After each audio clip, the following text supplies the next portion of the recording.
In the meantime, we shall continue with our program for this morning. The media is here, so they are covering what we are presenting this morning for the entire country. So we shall continue with our program. We will, at this juncture, invite Mr. Terry Mante, Technical Advisor, ACP DIGI Ghana, for a presentation, a technical presentation of ACP DIGI Ghana.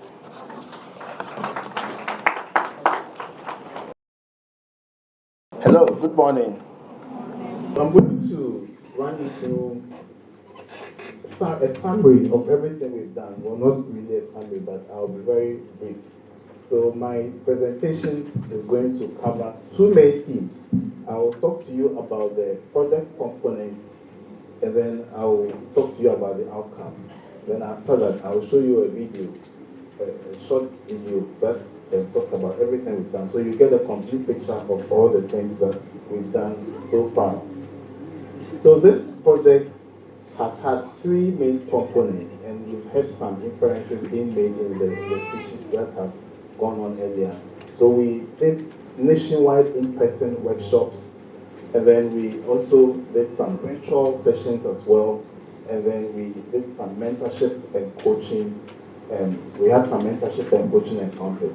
I'm going to explain what happened in each of these phases of the project.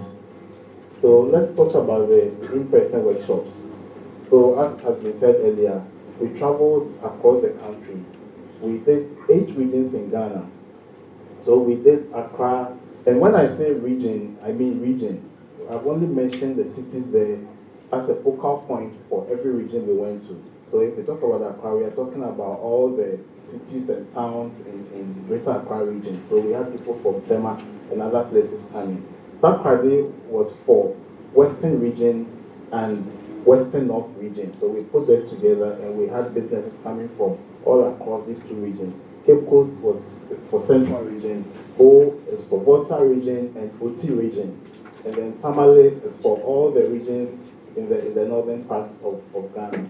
And then Kumasi represented the entire Ashanti region. So we had businesses coming from all over the region. Sunyani was for Sunyani, for Bono region. Now we have 3 regions in the Bono area, so all 3 of them. And then we had Koforidua as well for the Eastern region. In all of these places, we worked with of course, we're working under the umbrella of the Chamber of Commerce. So we worked with a lot of where the Chamber has presence, we worked with the staff at the Regional Secretariat, and then in some places to the Ghana Enterprise Agency and the AGI, Association of Ghana Industries, also helped us in our outreach to the business communities in those places. So putting all the numbers together, after going around all these 8 regions, we were able to reach out to 1,000 people, 1,071 to be precise, participants, all of them representing about 896 unique businesses. So some places we had more than 1 people coming from one business, but that is what we were able to do. And then our deliverables in each of these sessions we did was that we did 3 main presentations when we went to all these places. The first was an introduction to digital transformation.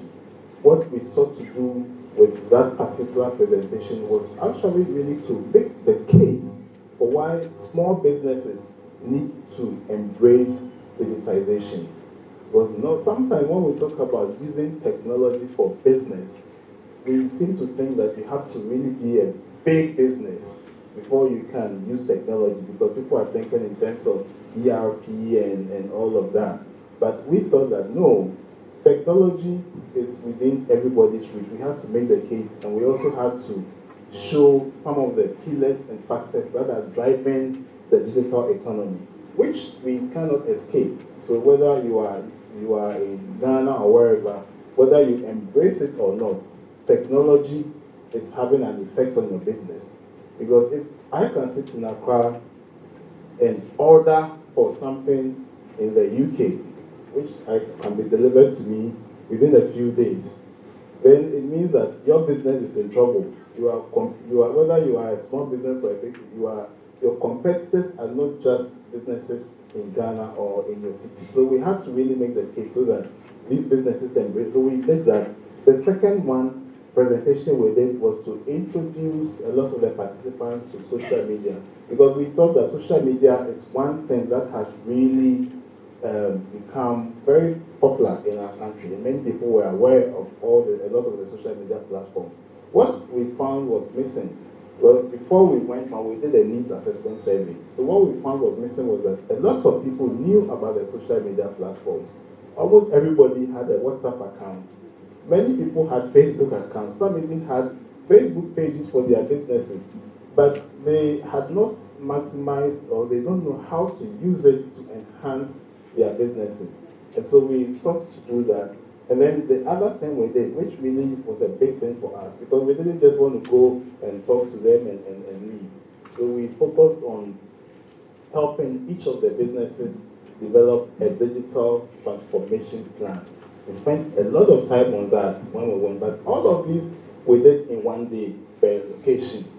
And we realized that there was a lot more we needed to impact the people with. So we had to now transition to another phase of it so that we could do more, because we couldn't, if we had to do everything we wanted to do, we would need more money from the EU to do that. So within the constraints of the resources and the fact that we were also talking about digitization, we moved on to the other component, which is about the in-person, the virtual sessions. So we curated a program we called Digital Skills for MSME Leaders. And this is just the highlights of what the program was about. So we created a learning management portal. I will explain that in a bit if I have the time. So we did 11 pre-recorded lessons. 11 pre-recorded lessons. We produced them, and then we accompanied these resources with downloadable materials that would help people follow the lesson. So we put them on the portal, the learning management system. It's a self-paced course, so at every point in time, anybody can log on and take the course. And then after the course, there is a little knowledge test to help you know to help you assess yourself whether you really grasped what was taught. And then if you manage to go through all the 11 courses and you take all the tests, you get a certificate as well. While we were doing that, we had to help a lot of our participants to know how to navigate the portal, because to many of them, this was very new. So when we started, we had to do a live session, also virtual, which was an orientation to explain how the portal works and all that.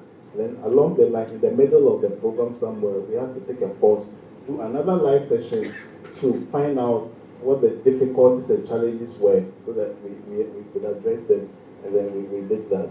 So as of the last time we officially reported on this was at the end of September.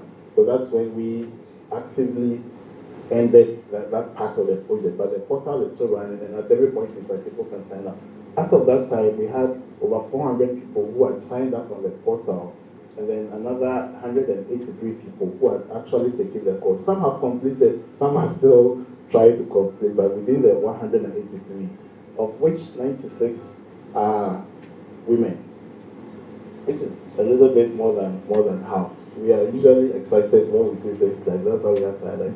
So the deliverables listed there are the various courses or modules. These are all the 11 modules in the program, and I don't want to bore you with that, but these are the 11 modules on the virtual platform.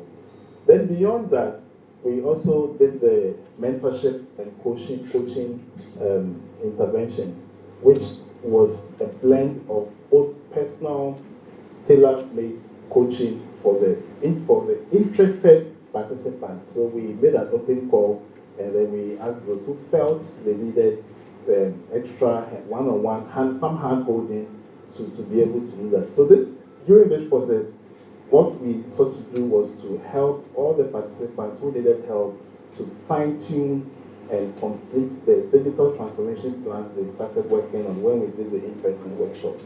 And then also, and we did that. So we had around about 200 people who took advantage of that opportunity. So these are the outcomes. So the digital transformation plan, by the time as we speak now, we have exactly 811 of these participants who have developed digital transformation plans for their businesses. And I know many of them are working with it. I think you should clap for us. We've tried it very well.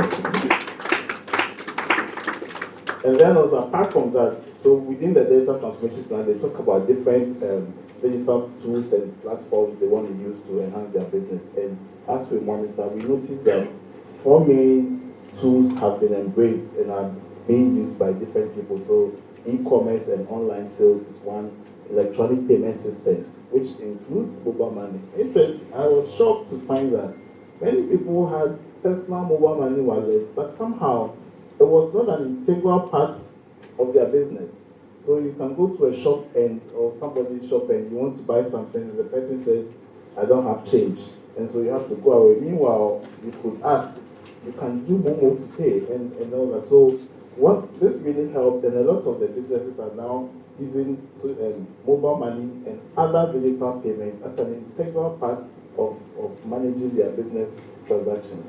And then social media and digital marketing channels is also something that we realize has been enhanced in the operations and transactions of these businesses. And then, of course, the improvement in the web presence of these businesses as well.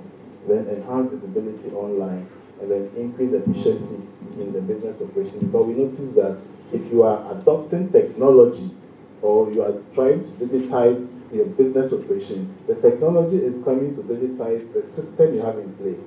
So if your system is not good and you digitize the faulty system, you are only making that, you are only magnifying that challenge or that fault in your business. So along the line, we had to do a lot of business diagnostics and business support and all that. So this is what we have managed to achieve. So while I take my seat, we are going to watch a video. I'm going to leave you with a video, a short clip of how the whole journey has been. You hear from some of the participants and all that. So I believe the media people are ready, and then we can watch the video now.